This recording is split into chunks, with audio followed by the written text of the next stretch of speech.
them up, cover them with sunscreen, just a shockingly ridiculous amount, even though I couldn't imagine that the sun would hurt them, and we would run to the pool and cannonball into the water. We played Marco Polo for hours, our fingertips so wrinkled that it seemed like permanent damage had been done.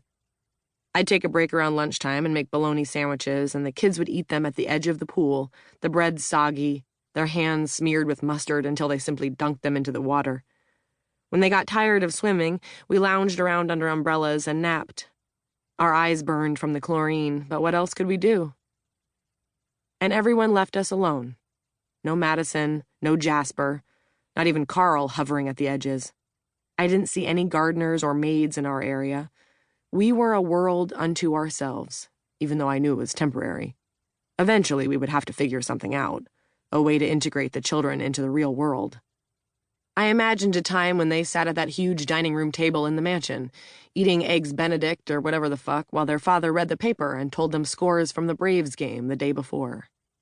I imagined them walking the aisles of the library in town, picking out books that we could confidently check out without worrying about them catching on fire, dear Lord, the rescinding of our library card.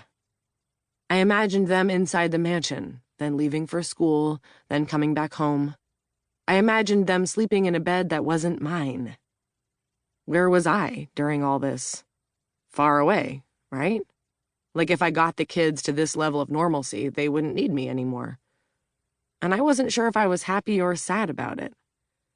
And then I felt stupid, getting worried about my eventual success as a nanny, because I was dealing with children who burst into flames, so it would probably never actually happen. I was already imagining a world where I hadn't fucked up, where I'd saved the day. How would I make it to that world? While the kids swam, I took a break and sat at a table with a little notebook and wrote down possibilities.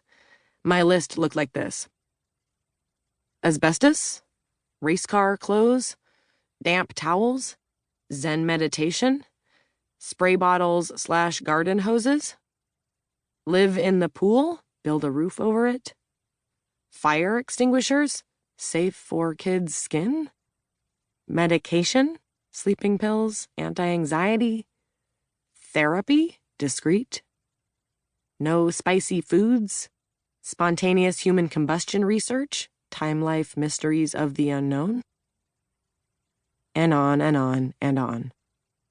If someone found this notebook, they'd have to assume that I was insane, that I was planning to set someone on fire and then just as quickly extinguish them. But it felt scientific, the way I was proceeding. I had the children. They caught on fire. I had to keep them from catching on fire. And also, people did not catch on fire for no reason. Or at least they didn't catch on fire without dying or having horrible burns. So I was imagining a solution to a problem that technically didn't exist. All I could think to do was give them more soggy bologna sandwiches and just keep doing that until they turned 18, until we all just dried up and faded away. "Look!" Bessie called out, and I looked at her, only to see her pointing toward the mansion. I turned. "Up there," she said. In one of the windows on the second floor, Timothy was watching us. He was, for crying out loud, looking at us through his own little pair of opera glasses, like he was in a grand theater house in London. He was motionless, watching the children, and it unnerved me to such a degree that I finally looked away, just in time to see Bessie flipping Timothy the bird, her face twisted into meanness. "Hey, don't get agitated," I shouted, and then immediately felt like a nag, like my anxiety was going to ruin them. I had to be cool. I was the cool one, or at least I'd promised them that I was. When I looked back, Timothy had disappeared from the window. "Maybe don't flip him off, okay?" I said to Bessie. "That's your brother." "Half-brother, right?" Bessie said, like this was the same as a great-great-great-great-granduncle. "You have to be nice to him," I said. "No way he knows what the middle finger means," she said, and Roland said, "It means fuck you." "No," Bessie said, annoyed. "It means up yours." "Come on, guys," I said. "Do you want a juice box?"